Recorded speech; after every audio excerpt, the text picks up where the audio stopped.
DevOps में सभी चीजें ऐसा है कि आपको एक प्रोग्रामर कोड कर कर देता है और उसके बाद आपको वो प्रोग्राम को आपके लैपटॉप पर एग्जीक्यूट कर कर ठीक ठाक देखना है कि वो एग्जीक्यूट होता है कि नहीं। अगर वो एग्जीक्यूट होता है तो आपको उसको प्रोडक्शन में डालकर सारे लोगों को उसको दिखाना है। पहले आपको बीटा टेस्टिंग में डालना पड़ सकता है, उस पर कुछ टेस्ट परफॉर्म होगा, उसके बाद वो प्रोडक्शन पर जाएगा और कस्टमर्स और सारे लोग वो एप्लीकेशन को देखेंगे। जब एक बार ये होता है उसके बाद अगर प्रोग्रामर कुछ अपडेट्स डालना चाहता है तो आपको एक सेटअप क्रिएट करना है, उससे वो प्रोग्रामर इमीडिएटली उसका कोड को टेस्ट करने के लिए बेचता है। उसके बाद वो प्रोडक्शन पर जाता है और वो सभी चीजें ठीक ठाक काम करना जरूरी है, ये एक कंपनी में डेवऑप्स देखता है। उसके बाद ये कोड प्रोडक्शन पर जाने के बाद सारी चीजें डेवऑप्स ही देखता है कि वो करेक्ट वर्क हो रहा है कि नहीं। उसके बाद अगर बहुत ज्यादा लोग आएंगे तो उसका सर्वर बड़ा होना चाहिए, अगर लोगों के साथ साथ सर्वर नहीं बड़ा होगा तब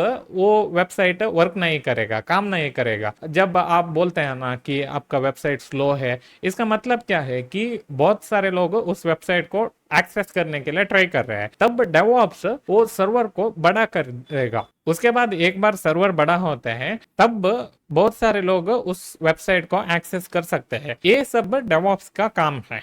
डेवऑप्स एक डेवलपमेंट, इसका मतलब कोडिंग को, और ऑपरेशन, इसका मतलब कैसे एक वेबसाइट प्रोडक्शन पर डे टू डे काम करता है, इन दोनों चीजों को कनेक्ट कर कर इनके बीच कुछ भी प्रॉब्लम आया तो फिक्स करने का जिम्मेदारी होता है। तो ये जिम्मेदारी डेवऑप्स को मिलता है क्योंकि बिजनेसेस को बहुत सारे नुकसान होता है अगर कुछ प्रॉब्लम आता है। जैसे मैंने बोला, अगर सर्वर बहुत बड़ा है तो उस सर्वर का पेमेंट देना पड़ता है। अगर सर्वर बहुत छोटा है और कस्टमर्स सारे आकर वेबसाइट को एक्सेस करते हैं तब कस्टमर को वेबसाइट नहीं एक्सेस मिलेगा। तो इसकी वजह से जब लोग आते हैं तब सर्वर बड़ा होना चाहिए और जब लोग जाते हैं तब सर्वर घटना चाहिए। सो इन चीजों को डेवऑप्स ही मेंटेन करता है। तो इसकी वजह से क्या होता है कि बिजनेसेस को नुकसान होना कम हो जाएगा। उसके अलावा बिजनेसेस के वेबसाइट सारे दिन करेक्टली वर्क होता है। तो इस वजह से डेवऑप्स का काम बहुत महत्वपूर्ण रखता है एक कंपनी में। अगर आपको नॉन आईटी फील्ड से आईटी फील्ड आना है तो डेवऑप्स एक बहुत अच्छी फील्ड है, क्योंकि